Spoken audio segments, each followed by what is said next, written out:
Et avant la lecture des textes qui nous sont proposés à notre méditation, je vous invite à la prière. Esprit d'amour, esprit de joie, esprit de paix, brille en nous comme une flamme et que rien ne puisse éteindre. Esprit de lumière et de vérité, éclaire pour nous la parole que nous allons entendre et conduis-nous dans la vérité. Amen. Alors asseyez-vous confortablement parce que j'ai choisi pour ce matin 2 textes, un dans la Genèse et un plus petit dans l'Évangile de Luc. Alors commençons par la Genèse, au chapitre 13, les versets 1 à 18, c'est-à-dire tout le chapitre 13.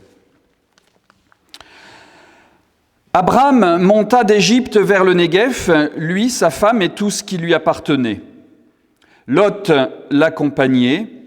Abraham était très riche en troupeaux, en argent et en or. Il se rendit par étapes du Néguev jusqu'à Béthel, jusqu'au lieu où avait d'abord été sa tente entre Béthel et le Haï, au lieu où il avait précédemment fait un autel. Là, Abraham invoqua le nom du Seigneur Yahvé. Lot, qui accompagnait Abraham, avait aussi du petit bétail et du gros bétail, ainsi que des tentes. Le pays ne leur permettait plus d'habiter ensemble. Leurs biens étaient si considérables qu'ils ne pouvaient plus habiter ensemble. Il y eut querelle entre les bergers des troupeaux d'Abraham et les bergers des troupeaux de Lot. Les Cananéens et les Périzites habitaient alors le pays. Abraham dit à Lot, « Qu'il n'y ait pas, je te prie, de querelle entre moi et toi, ni entre mes bergers et tes bergers. Nous sommes frères. Tout le pays est devant toi. Sépare-toi de moi, je te prie.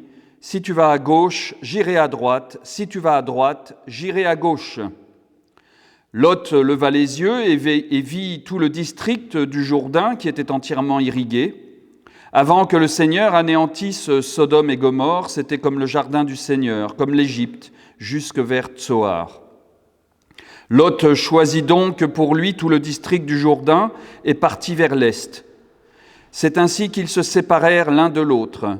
Abraham s'installa en Canaan, Lot s'installa dans les villes du district et déplaça ses tentes jusqu'à Sodome. Les gens de Sodome étaient très mauvais et pécheurs envers le Seigneur. Le Seigneur dit à Abraham, après que Lot se fut séparé de lui, « Lève les yeux, je te prie, et regarde depuis le lieu où tu es, vers le nord, vers le sud, vers l'est et vers l'ouest. Tout le pays que tu vois, je te le donnerai à toi et à ta descendance, pour toujours.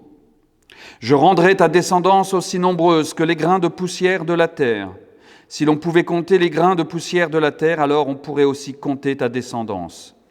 Parcours le pays en long et en large, je te le donnerai. » Abraham déplaça ses tentes, il vint s'installer au térébinthe de Mamré, à Hébron, et il bâtit là un autel pour le Seigneur. Voilà pour le chapitre 13 de la Genèse, et je vous propose un court texte dans l'évangile de Luc, dans la parabole dite du fils prodigue.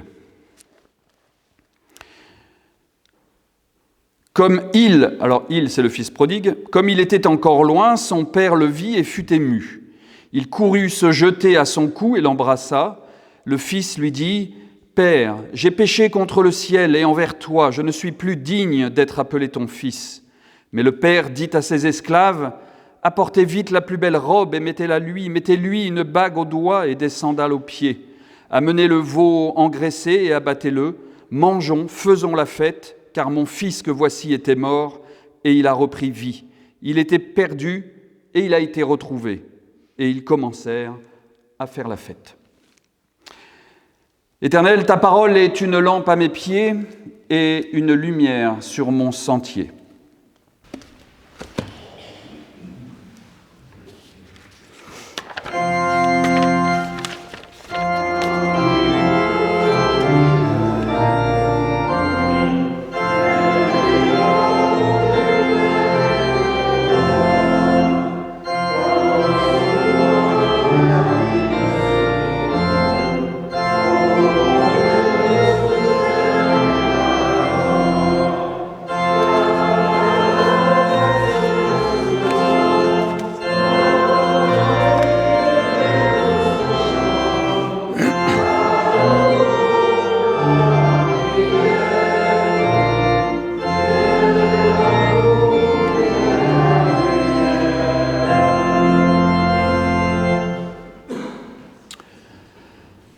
Alors, chers amis, au premier abord, il ne se passe pas grand-chose de bien excitant dans ce texte de la Genèse. Abraham et Lot ont eu une vie qui a prospéré, chacun s'est enrichi. Abraham est très riche en troupeaux, en argent et en or, et Lot avait aussi du petit bétail et du gros bétail et des tentes, nous dit le texte. Peut-être que Lot s'est aussi enrichi de l'expérience du patriarche. Rien donc de plus normal à un moment donné de vouloir voler de ses propres ailes. D'autant plus ici que les richesses de l'un commencent à empiéter sur la fortune de l'autre et que leurs bergers commencent à se quereller. Alors Abraham et Lot semblent faire le bon choix en décidant de se séparer et chacun va continuer sa vie sur son propre territoire. Effectivement, quand des querelles apparaissent dans un groupe, ce qui nous vient évidemment en tête en premier, c'est de séparer tout le monde. Et donc finalement, cela semble être une belle leçon de sagesse pour mettre fin au conflit. Mais ce matin, je voudrais vous proposer 3 lectures possibles de ce texte qui m'amèneront à comparer la foi d'Abraham et celle de Lot, puis nous découvrirons la grâce divine qui ressort de ce texte. Alors, il existe une première lecture qui serait de déduire du texte que Lot est plutôt habile, alors qu'Abraham lui laisse le choix de partir où il veut. Lot choisit la zone la plus irriguée, la plus productive, la plus rentable économiquement. En se dirigeant vers les villes du district, Lot fait un choix qui peut évidemment s'avérer économiquement rentable. Nous pourrions dire avec un jeu de mots malhabile dont j'ai l'habitude que Lot ne perd pas le nord, même s'il part à l'est. Après s'être enrichi auprès d'Abraham, il espère continuer à se développer en choisissant un secteur géographique propice à l'agriculture, le plus verdoyant, le plus fertile, et là où il peut commencer aussi. Lot part donc vers l'est. Par contre, Abraham, lui, se déplace vers Hébron pour y bâtir un autel. Alors, une conclusion un peu rapide sur ce passage serait de dire qu'il ne faut pas toujours convoiter ce qu'il y a de mieux ou de plus beau.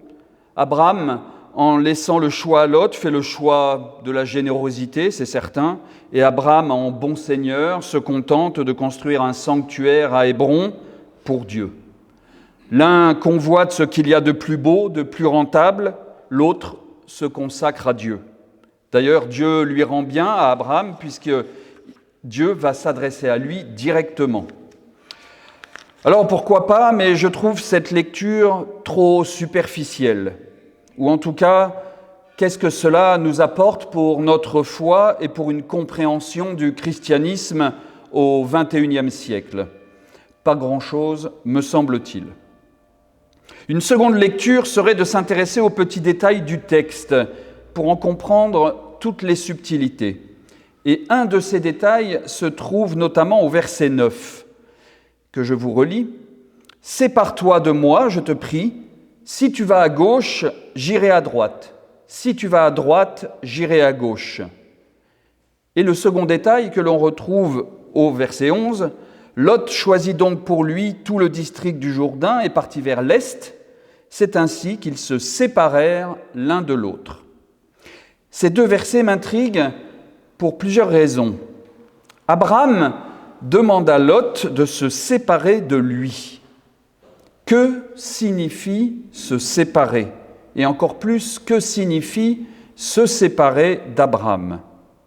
Le verbe utilisé ici en hébreu signifie bien séparer, couper, mais il est aussi souvent traduit par disperser ou répandre, comme au chapitre 2 de la Genèse, où un fleuve sort du jardin d'Éden et se disperse en 4 bras, avec cette idée que toute cette eau vient abreuver plusieurs territoires en même temps.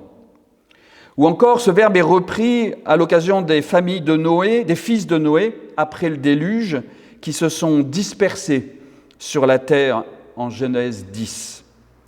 J'aimerais donc faire l'hypothèse que Lot n'a pas totalement compris le sens de ce que lui disait Abraham quand il lui dit de se séparer. Il y a, je pense, un malentendu entre Abraham et Lot. Il y a peut-être même un double malentendu. D'abord, le premier malentendu, c'est que Lot a simplement compris qu'il devait partir parce que la cohabitation devenait impossible. Mais Abraham lui disait tout autre chose. Les richesses qu'il possédait devenant très importantes, la proposition d'Abraham était d'aller disperser ces richesses pour abreuver d'autres terres, aller nourrir d'autres peuples. Lot, lui, n'a vu que l'intérêt économique dans le choix qu'il a de se diriger vers une autre terre plus riche, déjà riche et prospère.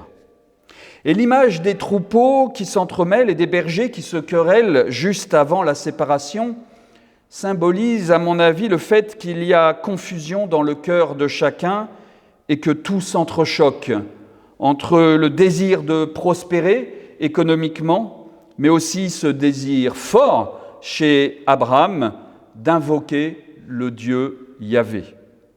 Quand Abraham dit à Lot « Sépare-toi de moi », Abraham veut faire le tri et ordonner alors qu'un désordre se met en place. Le tohu-bohu s'installe. Et je fais volontairement référence au tohu-bohu de la Genèse pour parler du second malentendu. Dans la Genèse, il y a deux termes différents pour parler de la séparation. En Genèse 1, il y a le verbe badal en hébreu qui sous-entend la séparation dans un but de création. Et ça veut dire séparer, distinguer. Et ce verbe a toujours Dieu comme sujet dans la Genèse. Dieu vit que la lumière était bonne et Dieu sépara la lumière et les ténèbres. Et puis dans le texte d'aujourd'hui, c'est le mot parade qui veut dire faire une division, faire une séparation. Mais dans ce cas, il n'y a aucune idée de création. Comme en Genèse 25 d'ailleurs. L'Éternel dit « Deux nations sont dans ton ventre et deux peuples se sépareront au sortir de tes entrailles. Un de ces peuples sera plus fort que l'autre et le plus grand sera assujetti au plus petit. » La séparation a ici un objectif de division au sens conflictuel. On retrouve ce verbe dans le livre de Ruth. « Là où tu mourras, je mourrai, et c'est là que je serai enseveli. Que le Seigneur me fasse ceci et qu'il y ajoute cela, si ce n'est pas la mort qui me sépare de toi. » Ici, la séparation, parade toujours, est synonyme de mort. Dans cette lecture, Abraham et Lot ne se sont pas compris sur le sens de la séparation qu'ils devaient faire. Lot choisit la séparation qui risque de le mener à la mort avec tout le récit que l'on connaît après, alors qu'Abraham voulait une séparation créatrice de vie. De la même manière que Dieu a séparé la lumière et les ténèbres, les eaux du ciel et les eaux de la terre, le jour et la nuit. Ce texte attire notre attention d'abord sur la valeur des mots, bien sûr, sur le sens qu'on leur donne, évidemment. Mais au-delà de cela, ce texte nous interroge sur le sens même que nous donnons à la séparation dans nos vies. Nous sommes tous confrontés dans nos vies à des temps de séparation, que ce soit au moins à la naissance et à travers la mort de nos proches, le départ d'un enfant aussi qui quitte le foyer et qui prend son envol. Comment entendons-nous ces séparations ? Comment les vivons-nous ? Comment les traversons-nous ? Dieu, en remplissant ces séparations par sa présence, transforme une séparation parade, synonyme de mort, en séparation badal, synonyme de création de vie. C'est ce que nous invite aussi à vivre le Christ dans sa résurrection, dans les récits des évangiles. Ne pas nous arrêter à cette mort brutale, injuste, mais regarder bien au-delà de la croix. Et puis, il y a une troisième lecture qui serait de dire qu'ici, deux théologies, deux façons de croire s'affrontent et s'entremêlent. Pour Lot, c'est une théologie de la prospérité qui consiste à posséder toujours plus, puisqu'il pense que Dieu est à son service et lui donne plus. C'est une théologie du passé, de l'ancien temps. C'est d'ailleurs la direction que prend Lot en quittant Abraham. Il part à l'est. Et le mot hébreu traduit par est signifie également autrefois, ancien temps. C'est cette théologie aussi qui a fait tomber Job, qui ne comprend pas tous les malheurs qui lui arrivent, puisqu'il fait tout correctement pour servir son Dieu. Et c'est la théologie qui va faire tomber Lot également, puisque la suite du récit, dans le chapitre 14, rapporte que Lot et sa famille se trouvent en réalité dans des territoires occupés et en guerre, à Sodome et Gomorrhe. Cette description apocalyptique des années qui suivent la séparation de Abraham et Lot est une critique sévère de cette vieille théologie de la rétribution. Et c'est d'ailleurs Abraham qui viendra à son secours. La théologie de la grâce au secours de la théologie de la rétribution. Et je crois que c'est le point fort de ce récit. C'est pour cela que je l'ai gardé pour mon dernier point. C'est bien de cela qu'il s'agit pour Abraham. Sa foi se fonde sur la théologie de la grâce. Abraham injecte de la grâce divine dans sa propre vie, mais aussi dans la vie de Lot. Et bien que très riche, Abraham invoque le nom du Dieu Yahvé, ce que ne fera pas Lot. Et bien que plus expérimenté que Lot, Abraham laisse ce choix de la direction à prendre pour sa vie. Abraham laisse partir Lot, mais il viendra à son secours quand cela sera nécessaire. Abraham reconnaît Lot pleinement humain, libre et responsable. L'identité de Lot ne dépend pas de ce qu'il a fait, de son manque d'expérience, ni des conséquences de ce qu'il fera. Abraham le reconnaîtra toujours comme un frère en allant à son secours 14 années plus tard. C'est cela, la grâce divine. Et c'est ce qui m'amène à comparer cet épisode de la Genèse à la parabole du fils prodigue que je vous ai lu.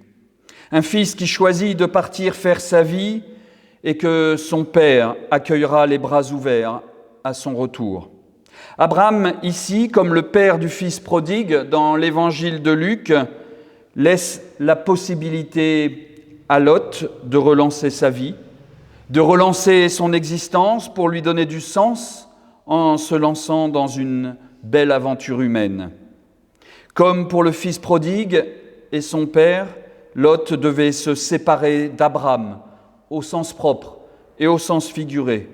De la même manière que Dieu a dit à Abraham de quitter ses origines et la maison de son père, Lot doit aussi faire ce pas pour gagner sa liberté, mais aussi sa maturité spirituelle.